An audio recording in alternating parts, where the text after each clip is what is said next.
Lu mau kemana? Gua mau pulang Dan. Gua gak kuat kerja di tempat ini. Tempat ini kutukan. Lu gak inget sama kejadian Barno? Gua gak peduli sama keselamatan diri gua.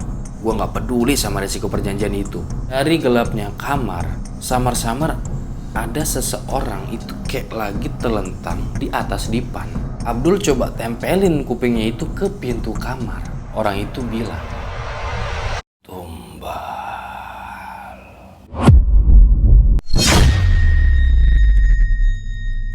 Warga sipil sekalian, sekarang kita masuk part 3 nih. Cerita penunggu jenazah yang ditulis sama Faliwah.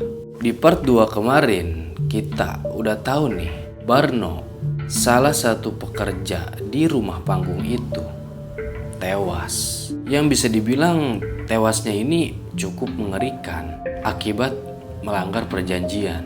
Yang dimana Barno ini kabur dari tempat kerja. Nah, malamnya disusul nih sama Pak Karman yang jadi pekerja paling senior di tempat itu. Akibat beliau ini ngintip dari balik jendela di saat malam tiba. Beliau diseret sama makhluk-makhluk abstrak yang gua sendiri gak tahu dibawa kemana. Nah, yang jadi pertanyaan, gimana nasib sisa para pekerja yang ada di rumah panggung itu? Apakah mereka akan selamat terus bisa pulang ke rumah dan ketemu sama keluarganya, atau malah sebaliknya? Kita bakal tahu di part ini. Udah, gak usah banyak concot bekicot, matiin lampu, siapin cemilan, cari posisi santuy. Kita masuk ke ceritanya. Fokus. Tumbal. Abis denger itu, Abdul makin penasaran nih sama sosok yang ada di dalam kamar. Pokoknya dia udah gak peduli soal peraturan kerja di tempat itu. Abdul buka pintunya sedikit, bau busuk itu makin pekat. Hawa dingin sama lembab dari dalam kamar mulai kerasa nih. Dan bener aja, di dalam kamar itu ada orang yang badannya itu udah gak bisa dijelasin. Pokoknya borok semua, lagi telentang di atas dipan. Nah, orang itu lagi ngomong sesuatu, cuma satu kata yang kedengeran jelas sama si Abdul, itu tumbal. Abdul masih belum berani buat masuk nih. Dia masih berdiri di ambang pintu. Nah, karena situasi kamar itu gelap, Abdul sipitin tuh matanya sedikit biar dia bisa fokus ngeliat orang itu. Pas lagi merhatiin gitu, tiba-tiba, tolong. Abdul yang emang ngerasa kasihan sama kondisinya, akhirnya dia masuk kamar buat nyamperin orang itu. Abdul udah gak peduliin soal bau busuk yang makin pekat masuk ke hidungnya dia. Pelan-pelan Abdul deketin orang itu. Terus dia nanya, "Kamu siapa?" Orang itu gak jawab apa-apa. Dia malah ngomongnya kayak ngelantur. Jadi ngomongnya itu kayak rantung walaus. Abdul gak ngerti sama apa yang diomongin orang itu. Tapi Abdul tahu nih, di akhir kata orang itu bilang haus. Di situ Abdul coba deketin kupingnya ke si orang itu. Nah, begitu muka Abdul udah deket sama muka sosok itu, tiba-tiba, leher Abdul itu digigit sama sosok itu. Dia lari keluar kamar sambil teriak-teriak, "Oh!" Darah Abdul udah berceceran nih kemana-mana. Saking paniknya, sampai-sampai Abdul ini jatuh ke tanah. Sementara Arman, Dadan, sama Marta, mereka kaget ngedenger si Abdul ini teriak. Mereka semua langsung pada keluar nih buat ngecek si Abdul kenapa. Begitu mereka keluar, mereka ngelihat Abdul yang udah gak berdaya itu geletak di atas tanah. Bajunya itu udah darah semua. Gak pakai pikir panjang, mereka langsung gotong nih Abdul buat dibawa ke dalam rumah. Sampainya di dalam rumah, mereka langsung taruh Abdul itu di atas lantai. Nah, Marta itu langsung nyobekin baju yang dia pakai. Terus dia pakai itu sobekan kain buat nutupin lukanya si Abdul. Habis itu dia langsung lari keluar rumah buat nyari daun babadotan yang nantinya bakal dipakai buat lukanya si Abdul. Singkat cerita, sudah Marta numbuk halus daun babadotan itu, dia tempelin daun itu ke lehernya Abdul, terus ditutup lagi nih pakai kain biar pendarahannya berhenti. Arman, Dadan, sama Marta belum tahu nih kejadian apa yang bikin si Abdul ini kok sampai kayak gitu. Sampai-sampai luka di lehernya Abdul ini udah bukan luka biasa bro, udah kayak zombie. Tapi dari kejadian itu mereka tahu satu hal, mau itu kabur atau bertahan di tempat itu, nyawa mereka gak akan pernah aman. Dalam hati mereka bilang, siapa korban selanjutnya?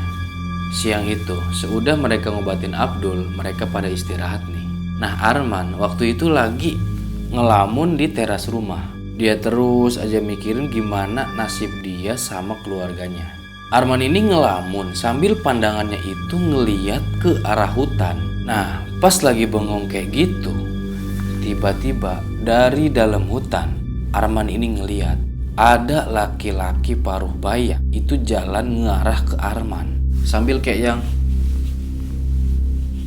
ngeraba-raba kayak gitu, kayak orang buta. Arman terus perhatiin orang itu dari kejauhan. Nah begitu jarak pandang udah jelas, Arman kaget di situ karena laki-laki paruh baya itu gak ada bola matanya, terus mukanya itu penuh sama darah. Pak Karman gak tahu dari mana dan apa yang terjadi sama si Pak Karman ini. Sampai-sampai matanya beliau ini gak ada bro, kayak abis dicongkel paksa. Ngelihat itu Arman langsung nyamperin beliau. Pak, Bapak kenapa jadi kayak gini? Ini siapa? Arman pak. Gak pakai basa-basi, Arman langsung tuntun Pak Karman ini buat masuk ke dalam rumah. Di dalam rumah, Marta sama Dadan yang lagi jagain Abdul itu kaget ngelihat kondisi Pak Arman yang sangat prihatin. Akhirnya mereka langsung tuh nidurin Pak Karman di pinggirnya Abdul. Arman, Dadan sama Marta, mereka makin panik nih ngelihat kondisi dua rekannya yang udah di luar dugaan. Arman di situ cerita kalau Pak Karman itu tiba-tiba muncul dari dalam hutan dengan kondisi yang udah kayak gini. Dia juga cerita kalau semalam Pak Karman itu diseret paksa sama makhluk-makhluk bermuka rata. Ngedenger cerita Arman, Dadan sama Marta, itu makin cemas mereka. Gak beda juga sama Arman. Arman itu makin gak betah tinggal di tempat itu. Tapi dia juga takut nih kalau sampai nekat buat kabur. Singkat cerita gak terasa hari udah mulai sore. Dari semenjak kejadian Abdul, Arman, Dadan sama Marta itu udah gak ngelanjutin tugasnya lagi. Mereka masih shock sama kejadian yang menimpa kedua temennya ini. Nah gak lama kemudian tiba-tiba kedengeran nih dari kejauhan itu kayak ada suara mobil yang ngedeket ke rumah mereka. Mereka terus dengerin suara mobil itu dan bener aja, mobil itu berhenti tepat di depan rumah yang mereka tempatin. Mobil itu parkir, nah habis parkir itu turun nih satu laki-laki kurang lebih umurnya 40 tahun yang jadi supir mobil itu. Dia langsung lari tuh ke belakang mobil buat bukain pintu majikannya. Gak lama dari mobil itu turun lagi nih satu perempuan tua. Nah perempuan tua itu kelihatannya itu tenang, kalem, sambil dia itu ngeliatin sekeliling, jadi kayak memantau situasi. Habis itu beliau jalan nih ke rumah yang Arman, Dadan sama Marta tempatin. Terus perempuan tua itu bilang, bukankah sudah saya katakan kalian harus ikuti peraturan-peraturan selama kerja di tempat ini? Beginilah akibatnya jika kalian tidak menuruti peraturan. Sekarang saya harus membawa Karman pulang karena dia sudah tidak berguna dan akan digantikan dengan pekerja yang baru. Abis ngomong gitu, si perempuan tua ini nyuruh ke supirnya buat cepat bawa Karman. Sementara Arman, dia terus saja ngeliatin si perempuan tua itu keluar dari rumah itu. Terus dia bilang, "Bu, saya mau mengundurkan diri dari pekerjaan ini." Ngedengar itu, si perempuan tua ini diam, terus balik badan, ngeliatin ke Arman pakai tatapan yang tajam. Sambil senyum, dia bilang, "Silahkan. Kalau nasibmu ingin seperti pekerja yang telah terkubur di pemakaman itu. Oh iya, saya lupa. Panggil saya Raden Putri." Udah tuh, abis ngomong gitu, gak pakai apa-apa lagi, Raden Putri cabut dari rumah itu. Diikutin sama supir yang lagi nuntun si Pak Karman ini buat masuk ke dalam mobil.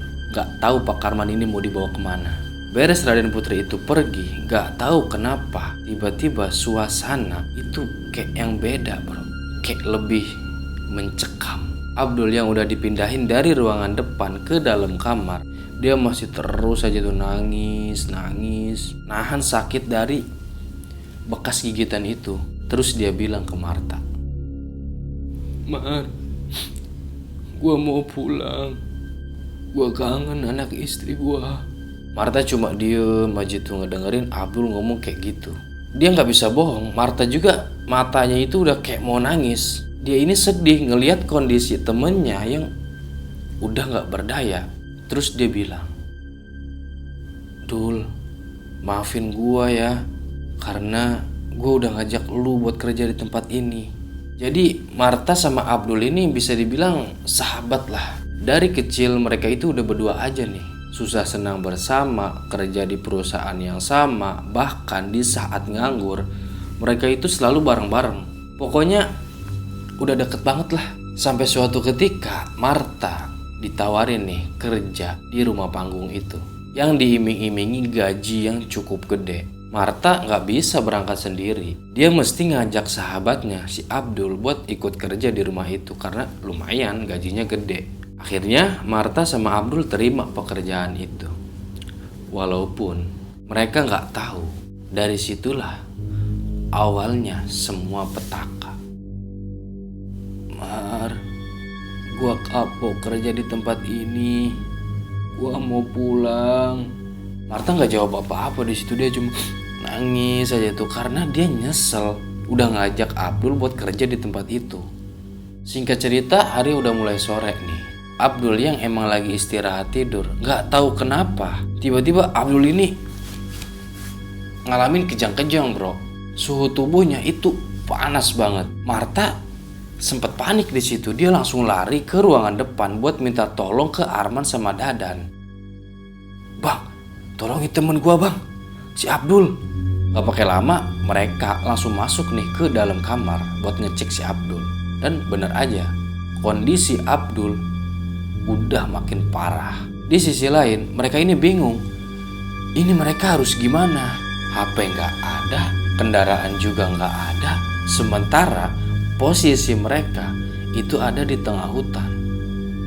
Waktu terus berjalan, senja udah mulai ganti nih, masuk ke maghrib. Cuaca mulai mendung waktu itu. Gemuruh suara petir itu udah mulai kedengaran. Gak lama hujan gede turun nih. Kondisi Abdul saat itu bukannya membaik, malah makin parah. Yang tadinya cuma kejang-kejang terus demam, sekarang beda. Matanya Abdul itu udah putih semua. Arman, Dadan sama Marta yang ada di dalam kamar itu, mereka itu tetap terus mikir mereka ini harus ngapain. Di sisi lain mereka juga takut kalau si Abdul ini mati. Nah, di situasi lagi panik kayak gitu, tiba-tiba pintu ada yang gedor-gedor. "Buka Pantona, kularek nyokot jasad si Abdul." Gak tahu siapa, pokoknya orang-orang itu terus aja ngegedor pintunya sambil teriak-teriak, "Buak, buak, buak." Sontak mereka makin panik di situ. Tapi Arman ngeberaniin diri buat ngecek. Dia keluar kamar ngedeket ke arah jendela. Dan kurang lebih jarak Arman dari jendela itu 1 meter.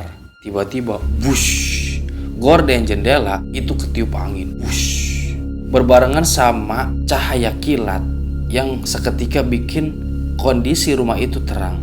Nah, di situ Arman ngeliat di luar rumah udah banyak makhluk-makhluk mengerikan sama orang-orang bermuka rata yang berdiri sambil ngeliatin ke rumah yang Arman tempatin. Sementara salah satu dari mereka itu masih terus aja, "Duak, duak, duak, buka pintunya."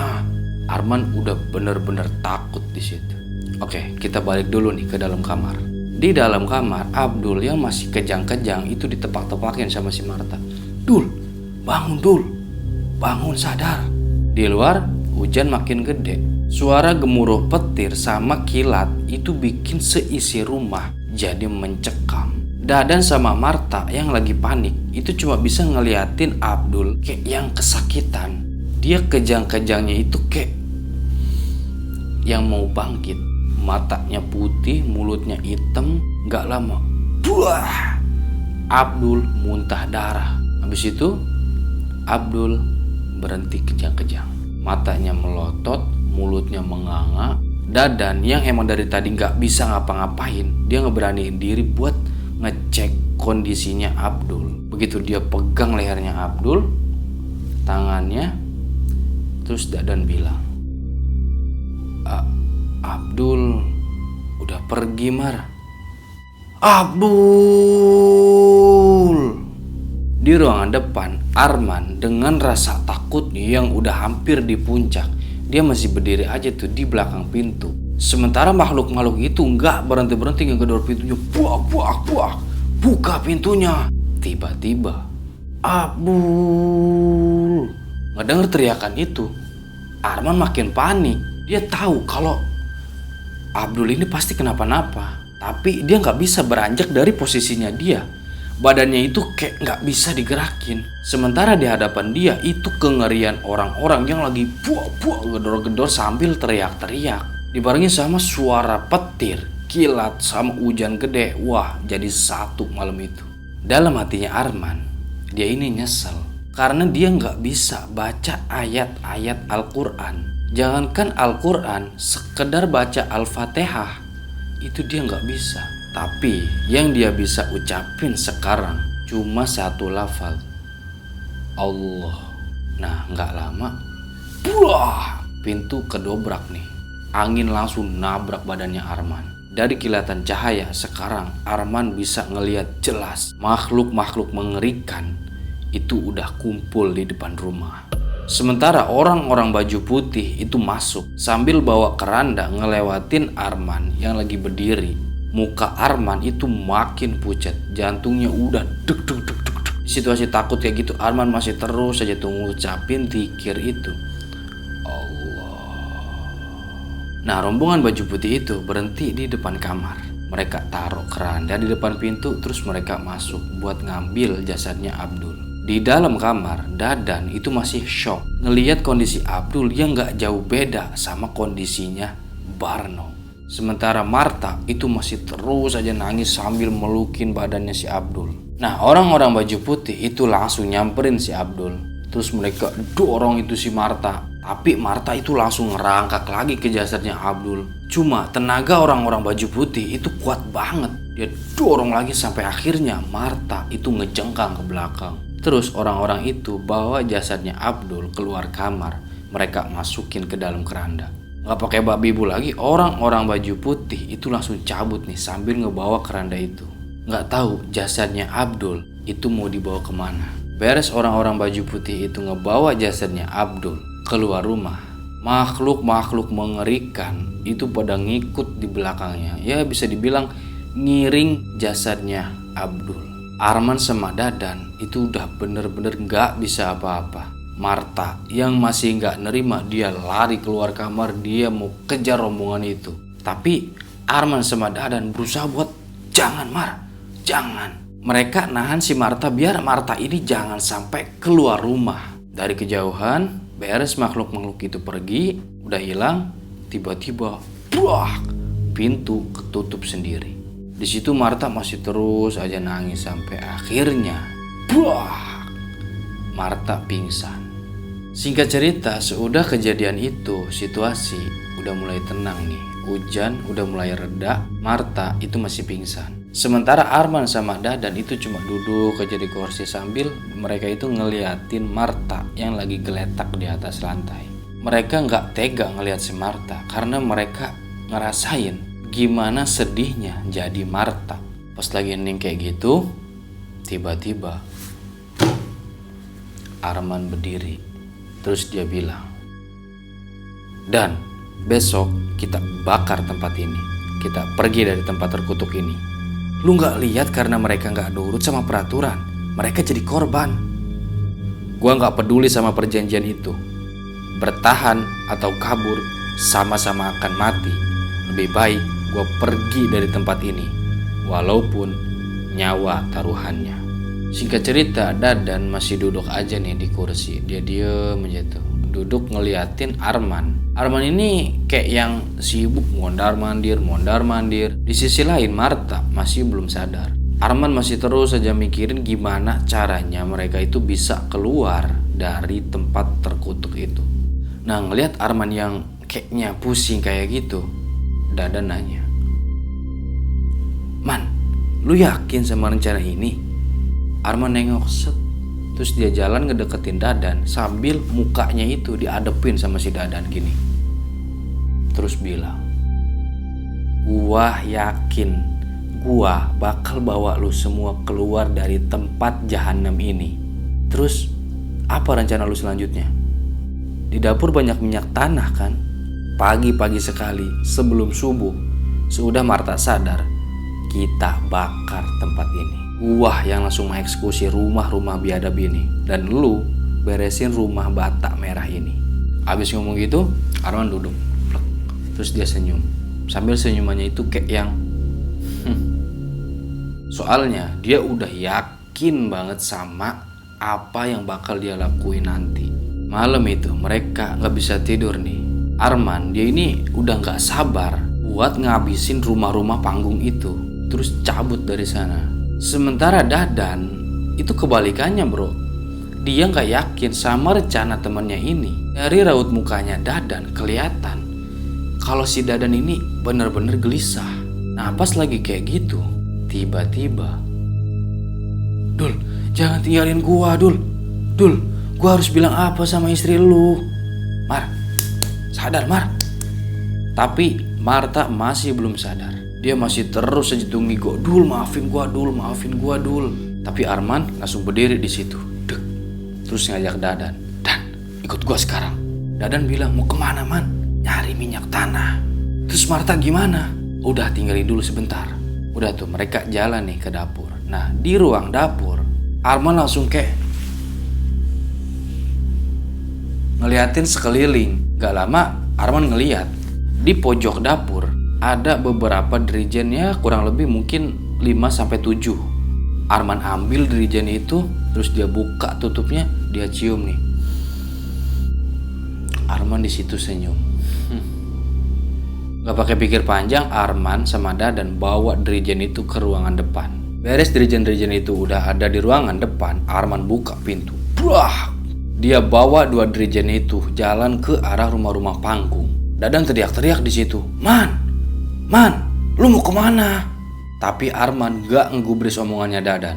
Dia terus jalan sambil bawa 2 dirijen itu. Sementara kondisi di luar rumah itu gelap, sepi. Saking tebalnya kabut, sampai-sampai rumah-rumah panggung itu gak kelihatan. Alhasil Arman taruh dulu dirijen itu di atas tanah. Prak. Terus dia jalan nih nyari bambu buat dijadiin obor. Bambu udah dapet, dia langsung lari lagi ke rumah buat ngambil gorden yang digulung-gulung terus dijadiin sumbu obor itu. Terus dia bakar. Nah, Arman keluar lagi nih buat ngelakuin aksinya. Dia bawa obor sama 1 dirijen. Arman siramin dirijen yang isinya minyak tanah itu ke depan-depan rumah panggung. Dirijen 1 habis, dia ambil lagi dirijen yang lain. Sampai akhirnya 2 dirijen yang isinya minyak tanah itu udah habis. Sekarang kecium nih aroma minyak tanah yang seliweran. Beres semua itu, Arman cabut lagi buat balik ke dalam rumah. "Dan, siapin perbekalan makanan. Jangan lupa minuman. Masukin ke dalam tas. Pakaian kita tinggal aja di sini. Terus sadarin Marta." Walaupun Dadan ini gak yakin Tapi dia tetap ngikutin apa kata Arman. Dia langsung beresin rumah, masukin makan, minuman ke dalam tas. Habis itu dia bangunin Marta. Dan untungnya Marta langsung melek nih, walaupun kesadarannya itu belum kumpul. Singkat cerita, beberapa saat kemudian Marta udah mulai pulih nih. Cuma dia masih lemes. Mau gak mau Arman sama Dadan itu gandeng tangannya Marta buat jalan keluar rumah. Tapi sebelum itu Arman siramin dulu tuh rumah Batak Merah itu pakai sisa deterjen yang ada di ruangan depan. Sebon semua. Buah. Abis itu mereka langsung siap nih buat cabut dari rumah itu. Arman buka pintunya lagi. Buah. Mereka jalan nih keluar rumah. Baru beberapa langkah. Tiba-tiba kita belum tahu nih apa yang terjadi selanjutnya. Apakah rencana Arman buat bakar rumah-rumah panggung itu berhasil? Atau mereka semua? Kita bakal tahu di part selanjutnya. Jangan lupa like, subscribe. Gua Romi, salam dari Cacarita. Bye.